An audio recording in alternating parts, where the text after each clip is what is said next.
Boa noite, gente. Estamos já ao vivo. Boa noite a todos. Boa noite, pessoal de casa.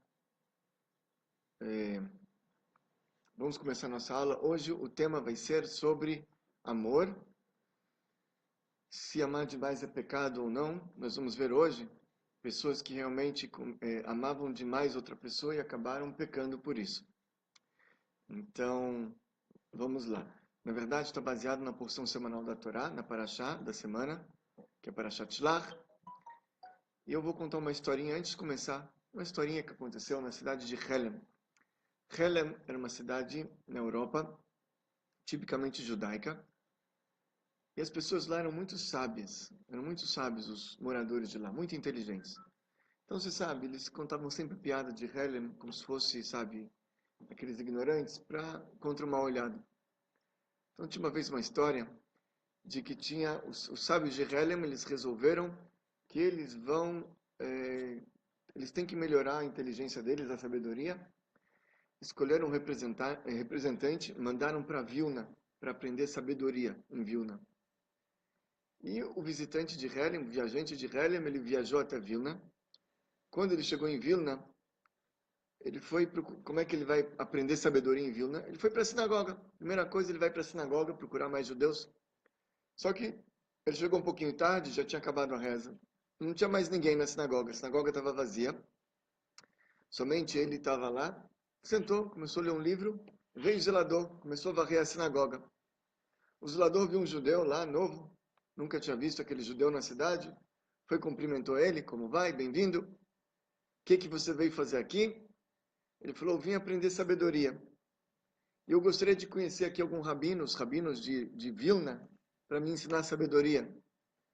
O zelador da sinagoga falou, olha, aqui em Vilna, você não precisa de rabino para aprender sabedoria. Pode falar comigo, com o zelador mesmo. Eu resolvo. E o zelador olhou para ele e falou, olha, eu vou te fazer uma pergunta. Vou te fazer uma questão. Vamos ver se você sabe me responder. Quem que é filho do meu pai e não é meu irmão? E o sábio de Helem começou a pensar, filho do meu pai e não é meu irmão? Não é possível. Você é filho do meu pai, tem que ser meu irmão. Como pode ter alguém no mundo que é filho do meu pai e não é meu irmão? Ele pensou. Falou, olha, boa pergunta, não sei, não sei. O zelador falou, é simples, sou eu.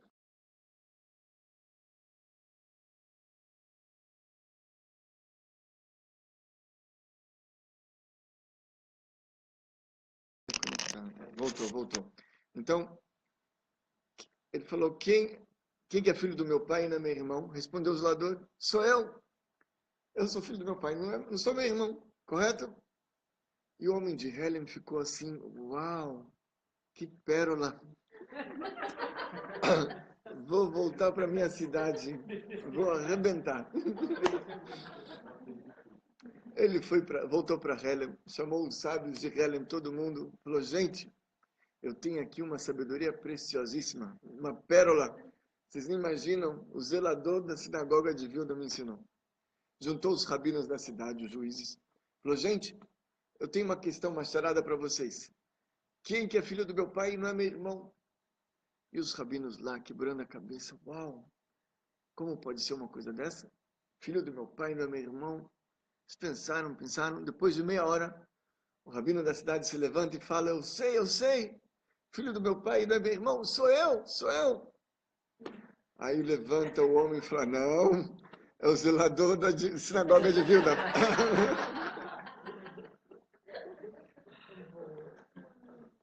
Ok, pessoal, muito bem. Estou vendo que já entrou bastante gente. Olha, Márcia do Rio de Janeiro, Capone entrou, de Andradas, todo mundo aqui. Muito bem, pessoal, vamos compartilhar para avisar as outras pessoas que já começou a aula, tá bom? Vamos lá, compartilhando, gente. Léa de Curitiba, Ellen de Santo Antônio, Sueli Vieira de Butucatu, Edna de Londrina, todo mundo aqui, gente, legal. Então vamos lá, vamos começar. Bom, na nossa paraxá, a gente vê uma história muito interessante. Desde que eles saíram do Egito, aliás, até antes de saírem, eles sabiam que o objetivo da saída é para chegar finalmente na terra prometida, na terra sagrada, a terra de Israel. Deus prometeu isso a Abrão, que transmitiu isso depois para Isaac e Jacó. Deus prometeu isso para Moisés. Moisés tirou o povo. Eles estavam marchando em direção à terra. Ok. Receberam a Torá. E finalmente, quando eles estão na fronteira da terra, na fronteira de Israel, nas bordas, acontece que Moisés manda 12 espiões. E esses espiões não eram pessoas qualquer. Eram os presidentes das tribos de Israel. Eles eram quem? Os mais sábios, os mais capacitados, os mais justos. Eles eram chefes das 12 tribos. E eles voltaram, esses 12, e eles começaram a falar mal da terra de Israel. Imagina. E falaram, a gente não vai conseguir entrar. Nem Deus vai conseguir tirar os homens de lá de dentro. É melhor a gente voltar para o Egito, é melhor a gente ficar no deserto. Lá tem homens gigantes, as cidades elas têm muralhas até o céu. Gente, não dá, vamos voltar. Isso e aquilo. Eles falaram tanto, tanto, tanto, que o povo ficou desesperado, queria voltar. Então o que aconteceu aqui? Aconteceu uma coisa muito grave. Os homens mais sábios do povo judeu, eles causaram um desastre aqui. Atrasaram o plano divino por 40 anos. Ficaram mais 40 anos no deserto. Mais 39. Estava um ano ali. Atrasaram o plano divino. Como é que aconteceu uma coisa dessa que homens tão elevados e tão especiais foram capazes de fazer e cometer um erro tão grave? Então, assim, mais uma pergunta que eu vou colocar aqui. Está escrito que Moisés, antes de mandar os 12, ele rezou pelo Josué. Ele mudou o nome de Josué, está escrito, que chamou Moisés o nome de Hoshea Binun de Yehoshua. Mudou o nome dele. Os sábios explicam por que ele mudou o nome. Ele rezou pelo Josué, era o aluno dele, rezou pelo Josué. Por que ele rezou só pelo Josué e não pelos outros? Podia rezar pelos outros também. Então, assim, para a gente entender isso melhor, a gente precisa olhar o que aconteceu na porção passada, na semana passada. Semana passada nós contamos que tinham lá 2 profetas que ficaram no acampamento, além daqueles outros 70, no assunto das codornizes. Falamos semana passada sobre isso. Tinha 2 profetas, o nome de um era Eldad, o nome do segundo era Meidad. Eles estavam profetizando no acampamento. E o que eles estavam falando? Estavam falando, Moisés vai morrer, e Josué leva o povo para dentro da terra. Moisés morre e Josué entra com o povo. Então o que acontece? Quando eles estavam para entrar na terra de Israel, esses 12 espiões, eles começaram a pensar, se a gente entrar, o que vai acontecer? Moisés vai morrer. A gente vai ter que se despedir de Moisés. E isso eles não estavam preparados, porque eles amavam Moisés profundamente. Eles não conseguiam se ver longe de Moisés. Para eles, Moisés era a vida deles. Eles queriam estar perto do Rebbe deles. Aprender Torá, aprender ensinamentos do Moisés. Serem abençoados pelo Moisés, sentir aquele calor divino, aquela... Eles não conseguiam se ver sem o Moisés. Então, quando eles entraram lá, e quando eles saíram, eles falaram, olha, gente, é melhor a gente ficar no deserto. Porque na cabeça deles, se a gente entrar, Moisés vai ter que partir. Então, eles fizeram de tudo para convencer o povo inteiro a ficar no deserto. Eles aqui sacrificaram, inclusive, tudo que eles tinham. Eles sabiam que era perigoso o que eles estão fazendo. Eles estão indo contra a vontade divina. Eles estão indo contra o plano divino. Eles estão fazendo algo contra aquilo que eles foram ordenados. Eles podiam estar perdendo a vida, e como realmente aconteceu, eles foram castigados e foram mortos também. Então, eles estavam sacrificando muita coisa aqui. Por quê? Para ficar junto com Moisés. É isso que eles queriam. Então, aqui a gente vê homens muito elevados, que amavam Moisés profundamente. E eles cometeram esse pecado por amor a Moisés. Aqui a gente entende também uma coisa interessante. A gente consegue entender por que Moisés rezou somente sobre Yoshua e não rezou pelos outros. Ele rezou só pelo Josué. Se você acha que tem perigo, reza por todos. E se não tem perigo, não reza por ninguém.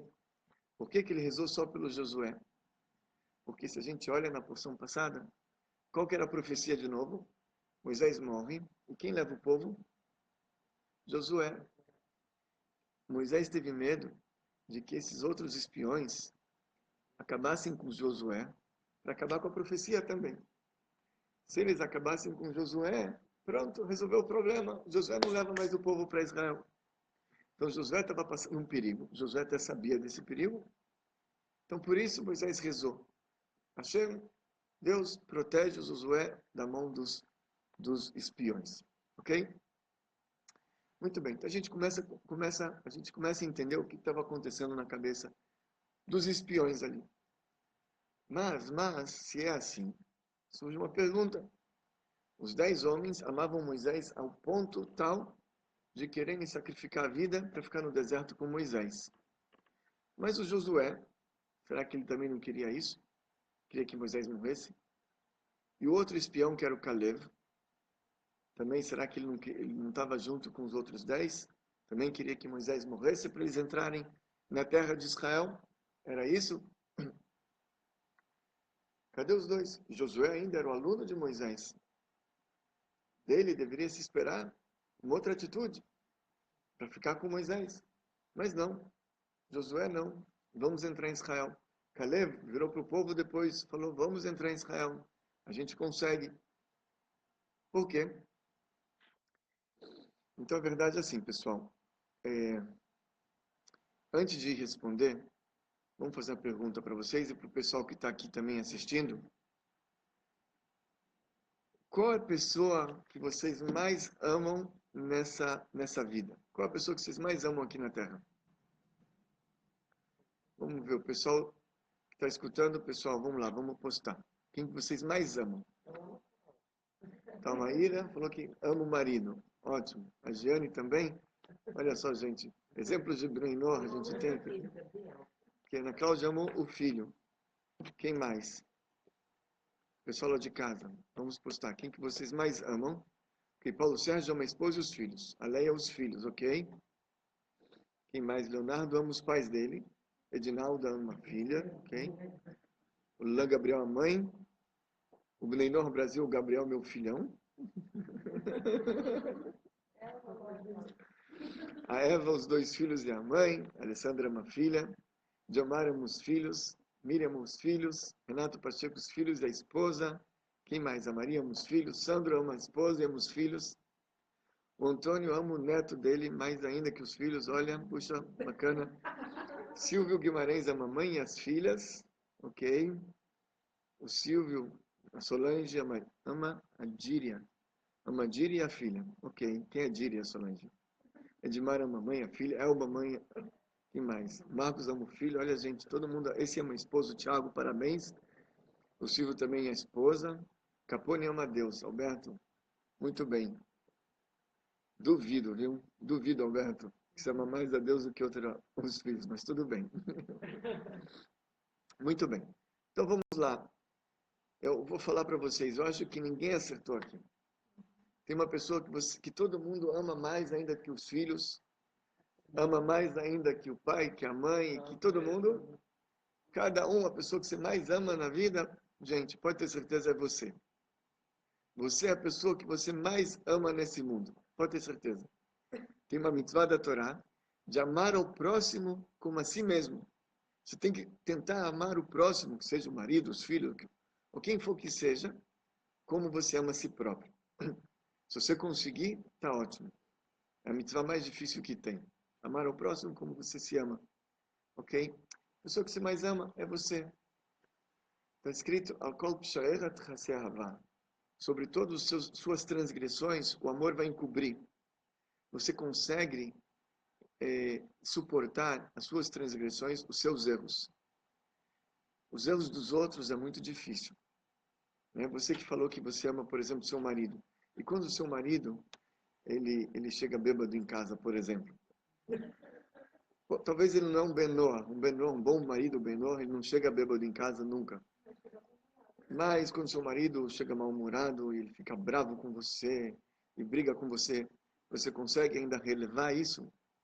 Ou quando seu filho, você falou que você ama ele, começa a fazer malcriação, te responde mal, e te enfrenta, você continua assim suportando ele ou você grita com ele? Então talvez você grita, você não recebe isso. Talvez você ama a si mais do que seu filho. Talvez você ama a si mais do que você ama seu marido, certo? Porque quando você faz um erro, você consegue se suportar, correto?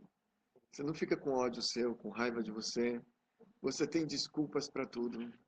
Você consegue, inclusive, explicar por que você errou, a culpa é do outro, ou foram circunstâncias, ou enfim, eu não prestei atenção. Você tem mil desculpas para quando você erra. Mas quando o outro erra, você não consegue achar essas desculpas, correto? Então a pessoa que você mais ama é você. E Deus conceda que a gente consiga amar o próximo metade do que a gente ama a si próprio. Seria bom, não é isso? Então é isso aí, gente. Pessoal, vamos lá, continuem compartilhando, tá bom? Compartilhem, tem muita gente que não entrou ainda. Vamos lá. E postem também as cidades, para a gente ver de onde vocês são, tá bom? Tem gente nova aqui que eu estou vendo. Bom, gente, então aqui agora a gente vai entender a diferença do Caleb e do Josué. Foram aqueles dois espiões que falaram bem da terra de Israel, que queriam entrar em Israel apesar de tudo. E dos outros 10 que queriam ficar com Moisés.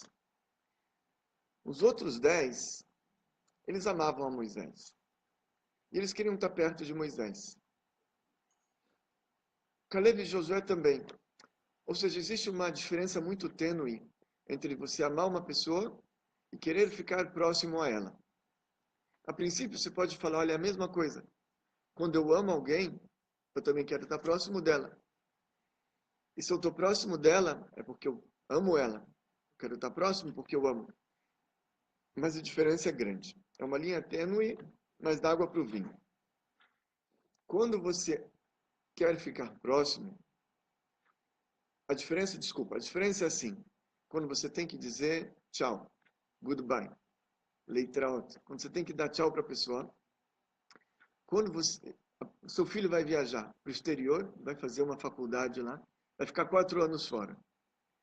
Então, se você ama ele de verdade, você está contente pela viagem dele, está incentivando, você está muito feliz porque ele está viajando, porque você ama ele e você sabe que aquilo vai fazer muito bem para ele. Mas se você ama a si próprio mais do que ele, e você quer estar perto dele, ou você quer ter ele, ou melhor, você quer que ele esteja perto de você, porque isso te traz satisfação, ou outras coisas, então aí você se ama mais do que você ama ele. Você está preocupado com você e não com ele.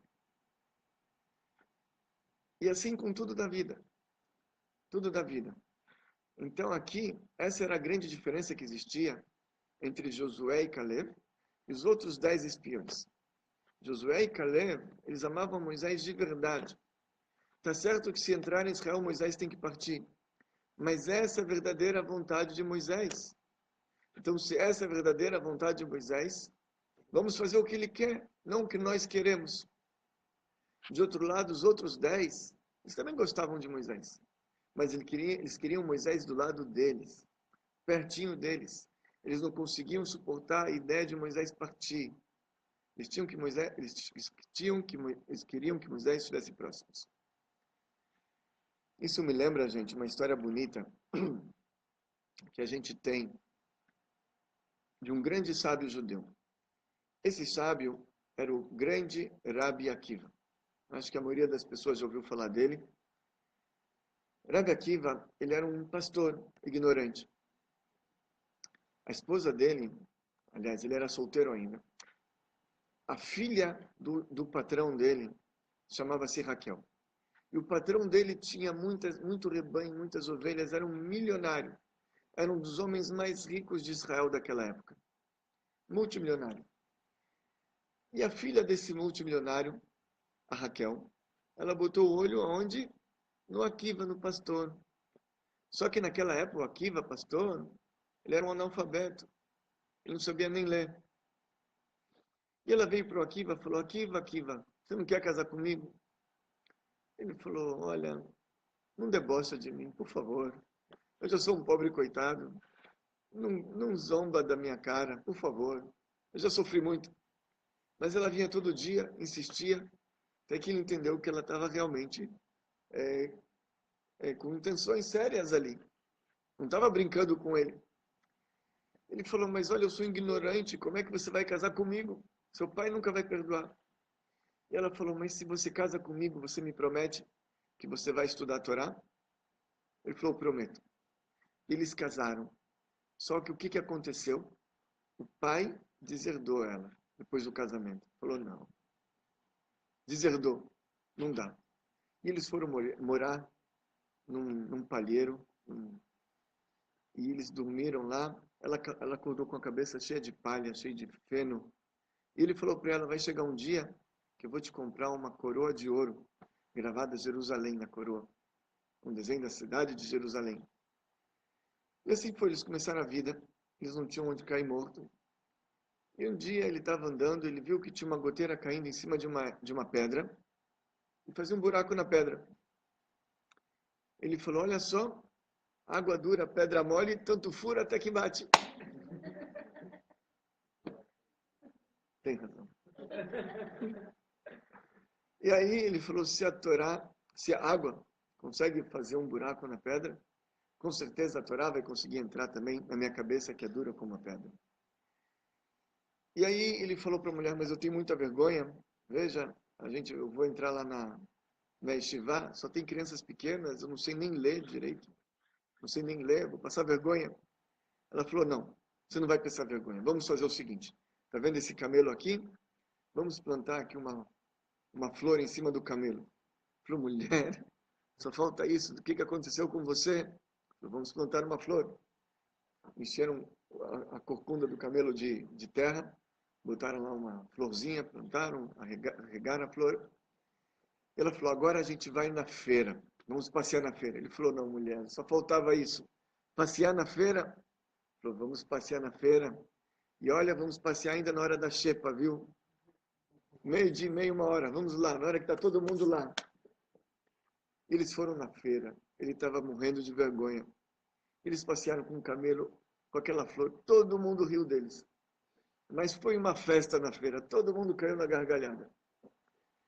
Ele voltou assim para casa todo envergonhado. No dia seguinte, a mulher falou, hoje vamos de novo. Falou, não, mulher, ontem já foi suficiente. Falou, não, vamos de novo. Eles foram na feira, riram da cara deles, riram, um pouco menos, já não foi uma novidade tão grande.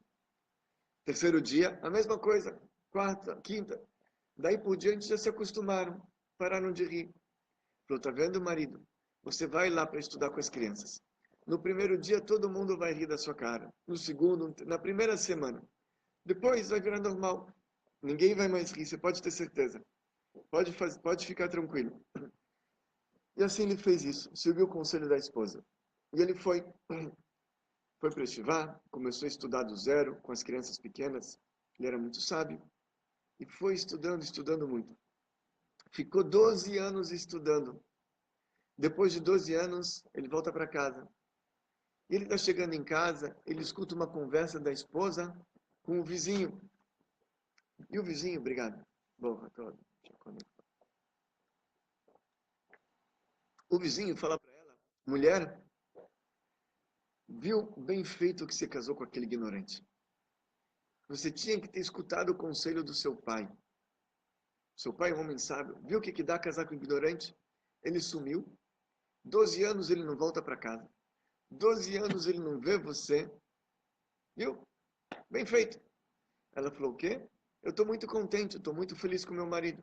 E se dependesse de mim, ela falou, que fique mais 12 anos estudando. Bom, Rabi Akiva escutou. Opa, o que ele fez? Meia volta. Voltou para estivar. Não deu nem bom dia, nem boa tarde, nem boa noite.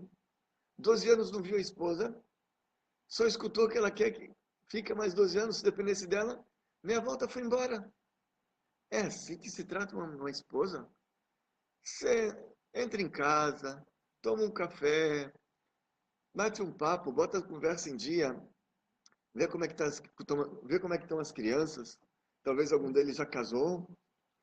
Vê se você está precisando um pouquinho de dinheiro. Como é que estão as finanças? Não sei. Dá uma atenção para ela. 12 anos, 12 anos você estava longe de casa. Passa uma semana em casa, alguns dias. É assim que se faz, você dá as costas e vai embora. Concordam? E ainda mais, quem que fez isso? O Rabi Akiva. Rabi Akiva era um exemplo dos sábios do povo judeu. Ele ensinou, ele era o mestre do Rabi Shimon Bar Yochai, por exemplo. Como o Rabi Akiva vai fazer uma coisa dessa? Não dá para entender. Então o Rebbe faz essa pergunta. O Rebbe explica. O Rebbe fala o seguinte. Rabi Akiva amava profundamente a esposa. Amava muito a Raquel. E a coisa que ele mais queria depois de 12 anos longe dela é entrar em casa, sentar, tomar um café com ela, bater um papo, colocar a conversa em dia, ver como é que está a vida, como é que ele pode ajudá-la, como é que ele pode fazer com as crianças. Ele queria isso. Mas quando ele escutou que a vontade da esposa é que ele ficasse lá, ele falou, vou fazer isso agora. Não vou perder um segundo, vou fazer agora a vontade da minha esposa. Se é isso que ela quer, eu vou anular minha vontade. Eu vou sair daqui e eu vou fazer o que minha esposa quer. Eu vou para Yeshiva. Eu vou sacrificar mais 12 anos por ela. Então, isso é um amor verdadeiro e amor profundo. Os espiões, eles estavam querendo o bem deles. É claro que eles amavam Moisés também, mas eles estavam vendo o lado deles. Caleb e Josué estavam vendo o lado de Moisés. Rabi Akiva, ele estava vendo só a vontade da esposa, não a vontade dele. Queria fazer só a vontade da esposa.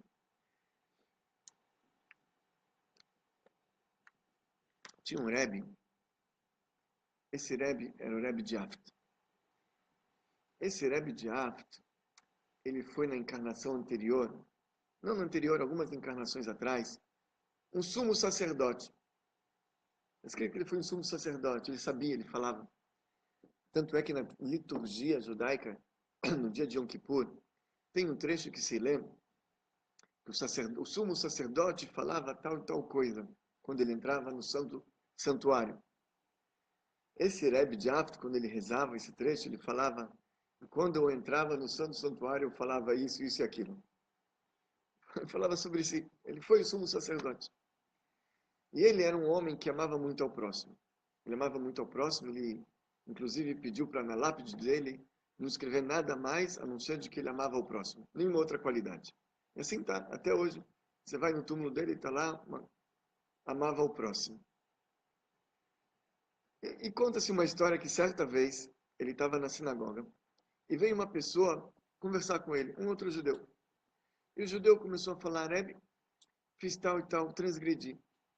Cometi um erro, fiz aquilo e aquilo. Rebbe,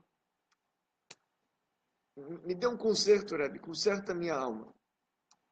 O Rebbe olhou para ele, fez um sorriso cínico e jogou uma palavra assim de deboche. Debochou dele. O homem começou a chorar, falou, Rebbe, me salva, me ajuda. Limpa minha alma, Rebbe. Me ajuda. E Rebbe outra vez deu um sorriso cínico e soltou uma zombaria para o lado do cidadão. O homem começou a chorar. Foi para um canto da sinagoga e começou a chorar copiosamente. Os Hassidim, os alunos do Rebbe, estavam ali próximos e escutaram tudo. Eles não entenderam essa conduta do Rebbe. Por que o Rebbe fez tal coisa? Então eles foram até o Rebbe e falaram, Rebbe, Rebbe, por que o senhor fez isso com aquela pessoa? Coitado, o que ele fez de errado? O Rebbe falou, vou explicar para vocês. Na época do templo, tinha lá um judeu, que ele cometeu um pecado, ele transgrediu. E ele, depois que ele se arrependeu, ele comprou uma cabra. E essa cabra, ele foi até a loja, até um local para comprar a cabra. O homem vendeu a cabra para ele, mas falou, você está comprando cabra? Já entendi, você pecou, você é um pecador, você transgrediu. E ele se sentiu muito envergonhado com aquilo. Se envergonhou muito com aquilo. Mas foi arrastando a cabra em direção ao Beit HaMikdash, ali em Jerusalém. E ele passa numa pracinha com a cabra, tinha cheio de crianças ali, e as crianças viraram e começaram, olha só, ele está levando cabra, ele é um pecador, ele fez pecados, ele pecou. Começaram a correr atrás dele e falaram, tio, Que pecado o senhor fez? O que o senhor fez de errado? O que o senhor cometeu? Que transgressão? E outra vez ele começou a chorar por dentro. Ele abaixou a cabeça e foi caminhando em direção ao templo com aquela cabra. Ele entrou no templo e estavam os levitas cantando aquelas melodias lindas. O coração dele dobrou por dentro. Ele estava totalmente arrependido. Ele estava assim num estado de transe assim que ele queria pedir perdão para Deus. Ele chegou na minha frente. Eu era o sumo sacerdote naquela época. E eu olhei para ele, eu vi que ele estava pronto naquele sacrifício para limpar toda a alma dele, expiar tudo o que ele fez. E eu senti tanta pena dele, porque ele estava com tanto remorso e com tanta dor. Eu tentei ajudá-lo. Eu falei, meu filho, sabe, nós somos todos mortais, simples mortais. E todo mortal é passível de erro. Você sabe, até justos, às vezes de vez em quando, podem transgredir. E eu peguei o sacrifício dele. Eu vi que ele respirou fundo, se aliviou um pouquinho, eu aliviei um pouquinho o sofrimento dele. Mas sendo que eu aliviei o sofrimento dele, aquilo não foi suficiente para limpar totalmente a mácula que ele tinha feito na alma dele. E o homem continuou a vida e faleceu. E subiu lá para cima. O Tribunal Celestial viu que ele teve um ótimo desempenho aqui embaixo. E colocou ele no paraíso. Só que aquela mácula que estava na alma continuou. E aquela mácula não deixava ele em paz no paraíso. E ele pediu para o Tribunal Celestial que tivesse pena dele e limpasse aquela mácula, aquela mancha, aquela sujeira da alma dele. Que espiasse o pecado. O tribunal falou, veja bem, aqui em cima não tem como espiar, só lá embaixo. Se você estiver pronto, a gente desce você de novo, para que você possa consertar sua alma. Ele aceitou. E saibam, meus queridos alunos, a alma desse senhor era aquela alma daquela pessoa. E se outra vez eu tivesse consolado ele, a gente não ia estar chegando ao objetivo. Essa minha atitude fez com que eu limpasse a alma dele toda. Agora ele está limpando a alma dele totalmente naquele cantinho. Então, às vezes, você ama uma pessoa e você, às vezes, aperta ela porque você ama ela. De verdade. Tem que tomar cuidado, gente. Às vezes, você aperta e depois diz que ama. Não é assim. Se você ama de verdade, você pode, às vezes, usar um pouquinho da severidade, como fez o Rebbe. E como fez o Rebbe Akiva também. Então é isso aí, gente. Nós vamos ficar por aqui hoje. Aqueles que não fizeram os comentários, podem deixar aqui perguntas, comentários. Eu vou procurar depois interagir e responder, tá bom, pessoal? Boa noite a todos.